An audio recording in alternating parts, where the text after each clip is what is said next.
In this chapter, we will learn how to insert a calculator in our platform, but not just any calculator, but one that serves to know the age of animals based on human age. Do you know what they say about dogs being 7 years old for every human year?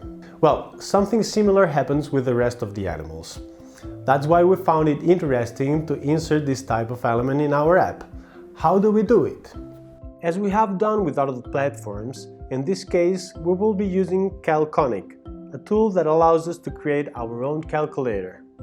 As in previous chapters, the first thing will be to create an HTML module that will house this content to introduce there the label from Calconic.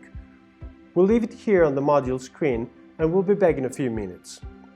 We go to Calconic, where we have already created our own calculator.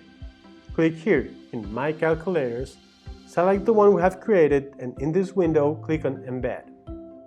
The first time you log in here, the platform may ask you to activate your calculator to be able to show it on third-party sites. If so, activate it.